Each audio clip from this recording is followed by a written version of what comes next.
So I've got Alfie and Nick on the line. Alfie and Nick play music and make music as Dusky. How are you guys doing? How has everything been? I know it's been like a crazy time and you've now released your new record, Joy. It's out there in the world. How's the last sort of few months been for you guys? Yeah, it's been good. It's been really, it's been great having the album out there. And exciting to play some shows after all that time of obviously no gigs. But yeah, we've been kind of doing a little album tour, of which some gigs were actually rescheduled ones from a long time ago. Some of them are new ones that came in. But yeah, it's been really good, and it's been fun seeing people as we like release the different singles. We started seeing people at the gigs, you know, recognizing the tracks more, and so that's been really fun seeing that. Yeah, it's been good. Yeah, and I can imagine as well, just so emotional coming back after such a long time of not being able to do what you do, not being able to DJ, not being able to, you know, do have that like live connection moment. So yeah, was it just mad seeing a crowd full of people dancing and going wild? Yeah, it's, you know, that's why we make music and like DJ, because we want to be able to share our kind of passion for it with people. So if you're stuck at home or in the studio and you're not able to do that, then it kind of takes a big part of it away. So obviously, yeah, it's really kind of special to be able to be back out and playing to people again. Yeah. Hopefully, long may it continue. Fingers and toes crossed. I know. Yeah, it's a bit of a weird one, isn't it? This new variant is just like, no, we can't bear going back into lockdown. Everyone's just desperate for that not to happen. It is worrying as well, because speaking to kind of the promoters when we've been around doing the shows, they've all been having a really tough time, and like they're kind of just about surviving. You know, a lot of these venues I'm not sure they'll be able to handle like another long lockdown. So it's like very concerning. Hopefully there'll be kind of some support from the government to help people get through it if that does happen again. Yeah, definitely. Yeah, everyone's just about getting back on their feet, and then and also just it feels good to be able to go out and dance and go to festivals and see live music. It's, you know, everyone's it's a joy. But yeah, so is your record, guys. Oh, nice link there. It's an absolute joy from start to finish. Like it really kind of just takes you to that highest place of euphoria in the headphones or on speakers when you're listening to it. And I imagine seeing you guys play it in a club is wicked. That hasn't happened for me yet, but I've listened to the record a lot. And tell me a bit about how it kind of came together then. So you said you started making it in lockdown. Well, yeah, I mean, technically some of the ideas were started before lockdown, but it was just such a different way of working for us. You know, when we suddenly didn't have any gigs, it was just time, right? You know, let's just focus all our energies on writing stuff. And so, like, yeah, that was the upside, that we had time to go back and revisit some old ideas. Not that many of them were based on old ideas, but like maybe 3 or 4 were. Some of them were even like, I think there was one idea that was like 8 or 9 years old, but it was only, I can't remember what it was actually right now, but it was just something small, like the I remember, yeah, it was in Eros. It was just the old the pads and kind of little melody. That was from an idea from like years ago. But yeah, the COVID kind of gave us time to like revisit those ideas and just sit down and write a whole load more. And it was quite interesting kind of what we ended up writing, and that it ended up being so kind of happy, joyous. Obviously, that's why we called it Joy. I think like we were kind of, in a way, it was a form of like therapy, I think, for ourselves to kind of, you know, make up for that lack of connection with people and lack of being able to go out and do what we love doing, which is going out and playing music, and also just going out and enjoying music with other people. So yeah, that was really the process. Yeah.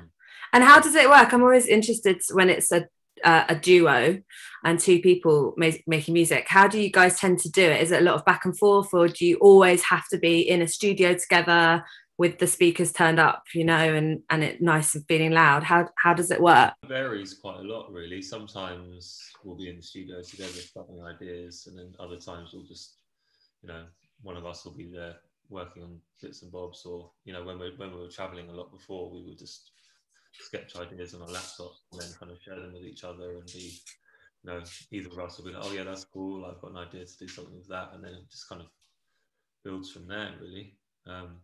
But we always, like Alfie was saying about having kind of some old ideas that became part of the album, that's just a kind of way we work in general. We're always working on about 10 or 15 tunes at once, basically.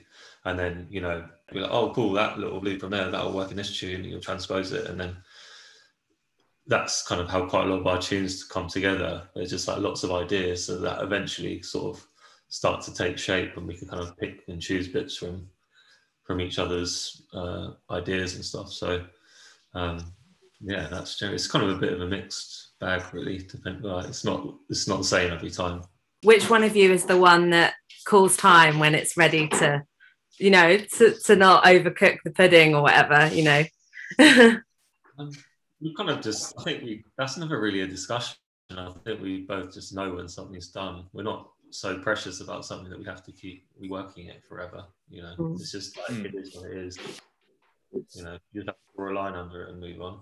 Yeah. I thought the one thing that was different about writing Joy was that normally, like, you know, when pre-pandemic, the way we work is finish tracks and then just test them out on while DJing, test them out with a crowd. And so that's quite a good way of drawing a line under something, because if we've got something together in the studio, you know, we might have tried it out once and feel like, yeah, it works, but maybe it just needs to be shorter or whatever it might need. And then you can test it out again. It's like, yeah, that works on the dance floor and we're happy with it. And that's that. But obviously it was a lot harder not being able to test things out to see, you know, how the crowd would react, but also what they would sound like on the sound system. So that was a little bit different, kind of having to guess how it would work and how it would sound. But it seemed to work out all right. And that made it quite different, actually, that normally we're quite used to playing early versions of tracks and in our sets and seeing people react, whereas with these it was like, yeah, just being able to present and play, DJ out these fully formed tracks and then see how people react. Well, when we'd already got it mastered was but seeing that people react well to them was really good. Yeah, good feeling. Yeah. So the album kicks off with a tune called Soundcheck, which is one of my favourite tracks off the record. Tell me about that. Kind of, what was the origin of that vocal, that "to fall in love with you" line that's in it? I just like found a sample on YouTube of the singer Rainy Milo. It was like a kind of YouTube video of her doing Soundcheck, which hence the name Soundcheck. But we do that quite a lot, like digging on YouTube for little acapellas and bits and bobs that we can sample. So we just found that vocal and then just built the chords around that, and and then the rest of it kind of developed from there. So yeah, that was the origin story. It's just like sample. Luckily, we messaged her and she was into the tune and she was happy for us to use it. So yeah, it worked out quite nicely. That was Dusky and Soundcheck. I've got Alfie and Nick on the show this time to finish off the year. They are my guests, and we're just talking about this new record, Joy, that came out recently. So, I mean, I first got into your guys' music like years and years ago when I first started DJing around 2010. And then I kind of like quite soon discovered that Beatport was a fountain of all club tunes. And then so like early days, I had a look on my iTunes today because I was just looking at like those early tunes that I bought of you guys to play out. And it was like Careless and Vanishing Point. Love Taking Over was another one. And then I also loved your remix of Justin Martin, Don't Go. I remember I rinsed that for a lot of sets.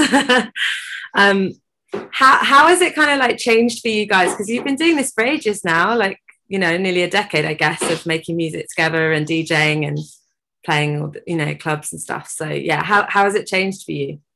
I guess the biggest change was when Dusky really took off, because that meant we could do it full time. And I guess that is about 10 years ago. I think it was about 10 years ago our first album was out, and then I think it was just at the end of 2011 or beginning of 2012 when we had a couple more singles, and that's when gigs started to come in, and then we could give up our day jobs and start doing full time. So that was the biggest change for us. And I think like still now like I have moments of just kind of really appreciate still being able to do that, even after all this time, and So yeah, but I guess things have changed a bit. Like, I mean, those first couple of years we were quite crazy for us, and we were just trying to do as many gigs as possible.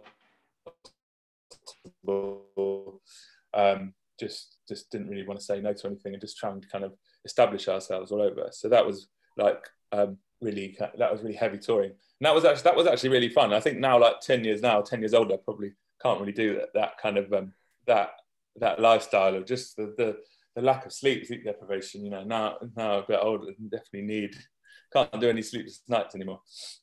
But yeah, I guess in like in a lot of ways, it's sort of it's quite similar to how it was the last like several years. We just have times where we busier doing gigs, and other times we make sure that we've got plenty of studio time to do stuff.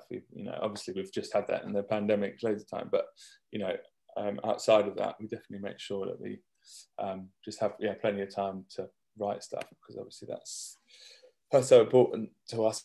It's easy to kind of get carried away on the gigs, but people know us for our music, and it's important to make space for that. Yeah. And do you find it's the scene and the people that are making music and making electronic music now, does it excite you? Do you feel like it's thriving, and is there a lot of artists that you're really excited to see doing really well? Always. There's always new people. I think that's what keeps us interested in dance music, because it's very fast paced. There's always kind of new music coming through, and new artists and new trends, and I think that's what keeps it interesting. I think without that, I think it could easily get a bit boring, a bit stale.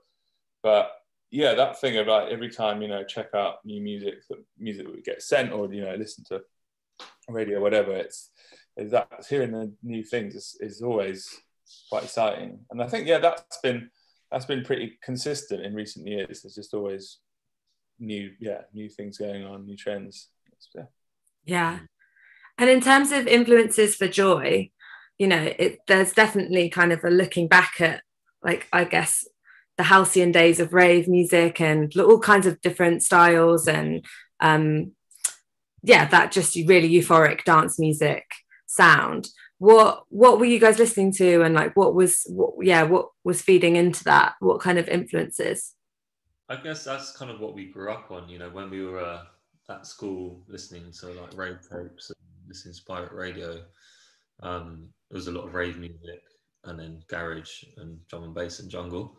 So it's that kind of like hardcore continuum sort of thing that people talk about, just this very UK sound, like rave culture, bass culture, all that like style of music just feeds into what we do, because it's what we've grown up on and what we enjoy most to play and to listen to. So but I guess like, I don't know, specifically like artist wise, people like Doc Scott, Chrome and Time, kind of early sort of proto jungle stuff, and then from the garage side of things, obviously people like EZ, Scott Garcia, Ice Cream Records, all that stuff, Tough Jam. That's just like our bread and butter. And like, I think whenever we sit down to write dance music, like we can't like remove those influences from what we do. It's just kind of like completely ingrained, and like sort of what, at least for me personally, that's like when I'm writing something, that's just kind of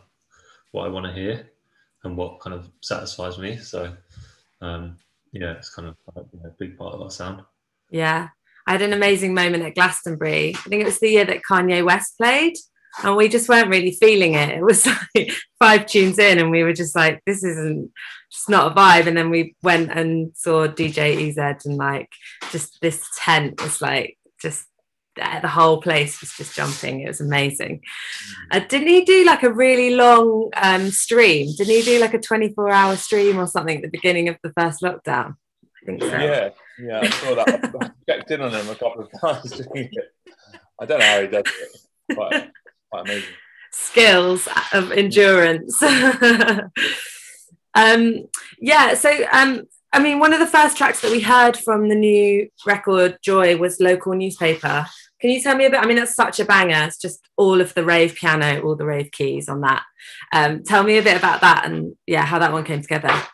That was one that was written in lockdown. Just started as a kind of sketch, just for the piano chords and bass, and the vocal came a little bit later. That's just like unashamed, like it's a tribute really to that kind of like early to mid 90s kind of coming out of like acid house into hardcore and classic rave stuff. I guess wanted to capture that feeling, especially in the depths of lockdown, just kind of missing that feeling, wanting to capture it and do a tribute to it. Yeah. What was it like for you guys in terms of the pandemic? Were you both just like in the UK? Were you stranded anywhere? What, was it just, No,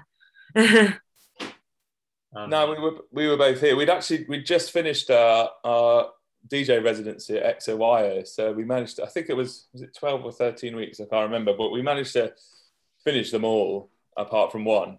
So we were already, we were just kind of laying pretty low anyway in London. So just a lot of time at home. And then as things kind of like relaxed a bit into the summer and kind of got over the initial shock of it all, then that's when just spending loads and loads of time in the studio writing stuff. Yeah. And were you feeling quite inspired then at that time? Because I think for a lot of people it was a bit like a wave, wasn't it? It was like at times you'd feel really inspired to make stuff or create, and then other times just like nothing. What was it like for you? I think like first lockdown pretty much didn't really write any music at all. I just wasn't feeling it. And then like by the time the second lockdown, that's pretty much when most of the album got written, or everything got finished off. But during the first one, like it was just not feeling the vibes at all. It was just very strange time. Like, pretty much wasn't even bothering sketch ideas or anything. So it was kind of like a bit of both, like, one lockdown where it was just like nothing, another lockdown where it was quite productive. So it was such a strange time. Like looking back, it feels like a bit of a dream, doesn't it? It's like quite unreal, sort of like lost year. But it's interesting because I kind of expected a lot more new music to just sound like to kind of be a bit more of an explosion of new music. Where there have been quite a few new breakthrough artists coming through, but the amount of music that's come out has kind of been less than I was expecting. Maybe people are holding it back till next year or something, but I thought it was just going to be a complete sort of like deluge, like just overload of music, but it hasn't really been the case. So that's been quite interesting. Yeah, I feel like there's quite a lot in electronic and dance music. I feel like there's quite a lot of stuff coming out now in the last few months that has definitely been reacting to that lack of connection in that period of time that was so weird, and like the urge to dance again. I think there's definitely a lot of music that's starting to come out now that was a reaction to that time or made and born out of it, which is good because it's it's like that little lift that everyone needs now to when it's nice in the same way that your album kind of does that. Let's talk about Wave, because that one's certainly another track that really makes you kind of want to move and be in a club and dance. That was another one that was started around the vocal. It was a sample of Busy P. Just started a little vocal loop, pitched it, and then kind of built the bass line around that. And the kind of bass line was influenced by an old Speedy J tune, but under his other alias called The Melody. And then like similar thing in the same way that happened with Rainy Milo. Like we just messaged Danielle from Crazy P and we're like, "Oh, can we use this vocal?" She was like, "Yeah, cool, sounds good. I love the tune. Like, it doesn't sound like me." I was like, "Yeah, so we." Different. She was into it. So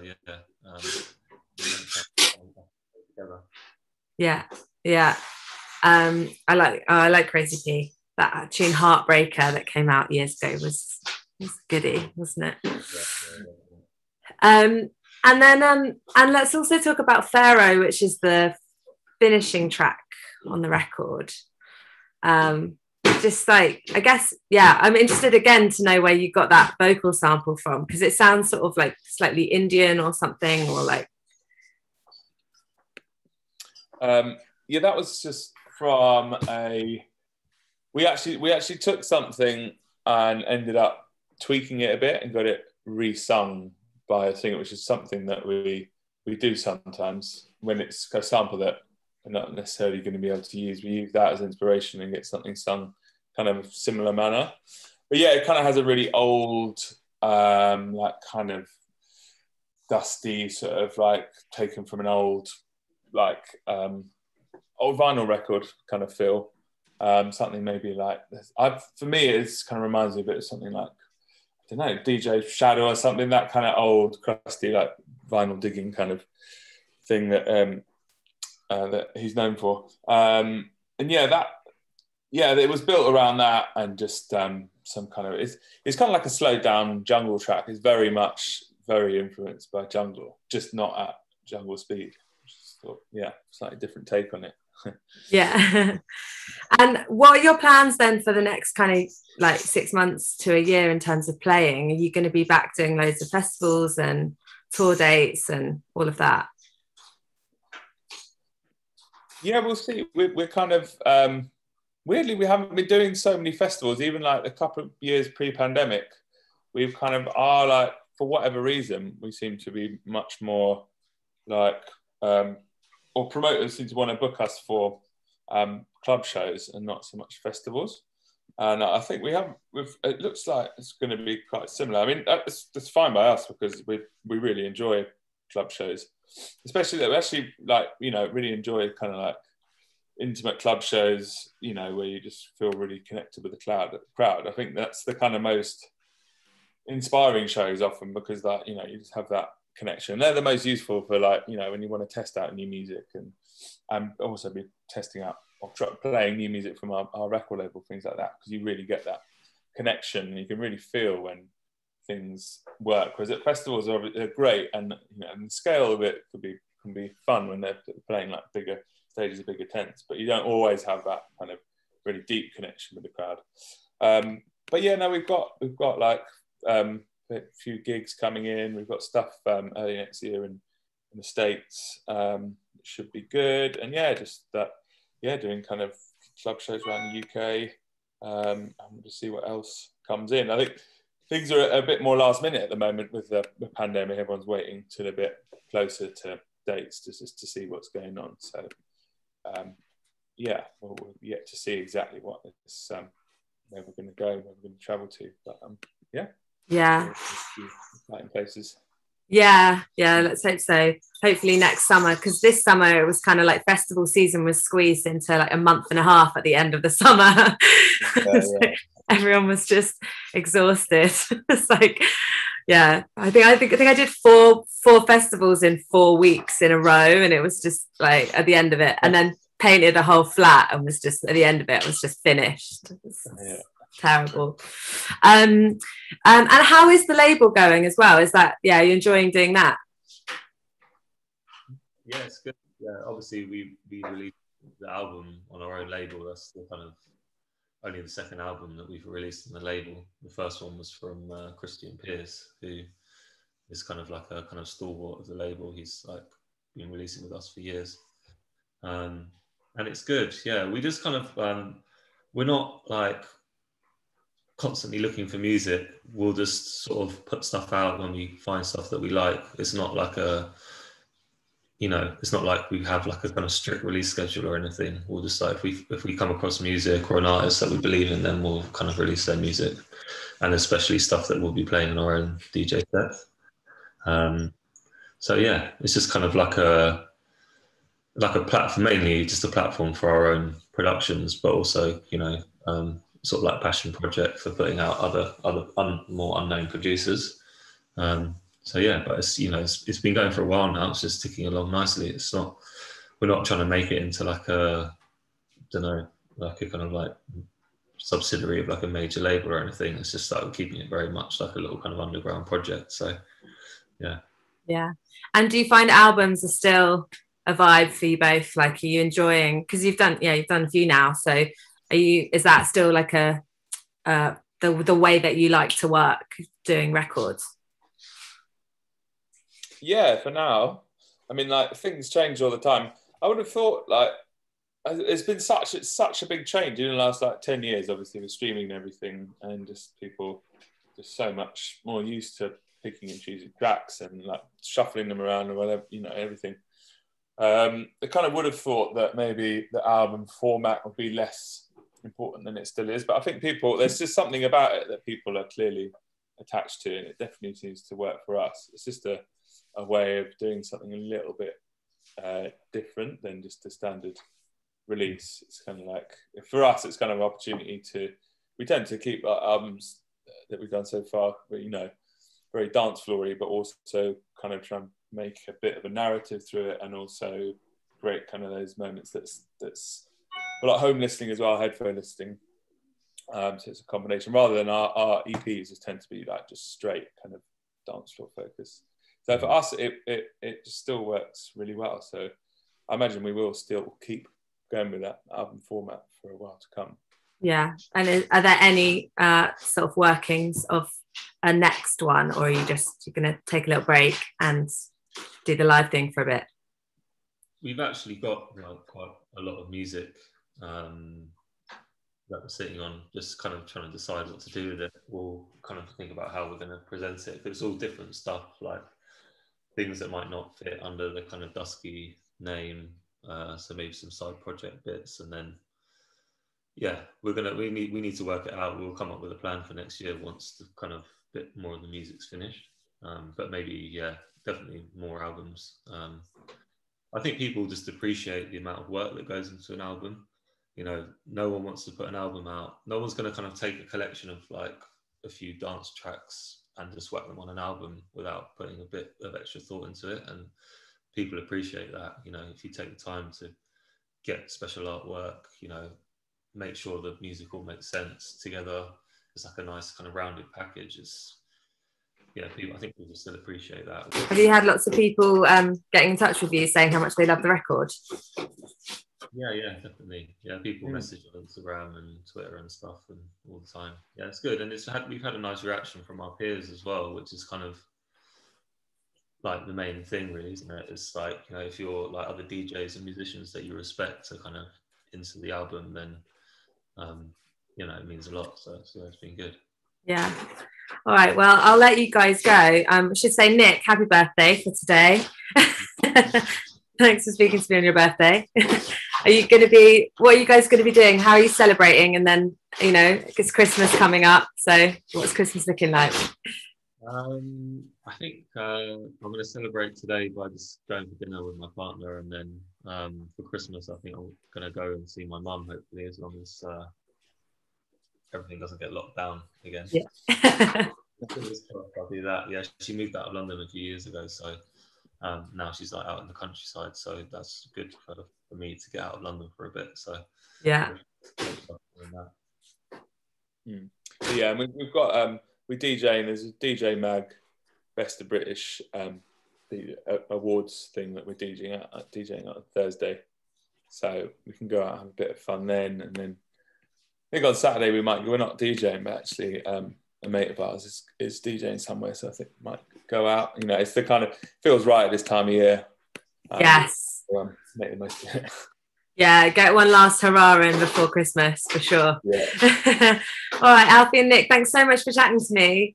And I love the records, really, really love it. So thanks very much for being on the show. That's fun. Thanks for having us. Cool.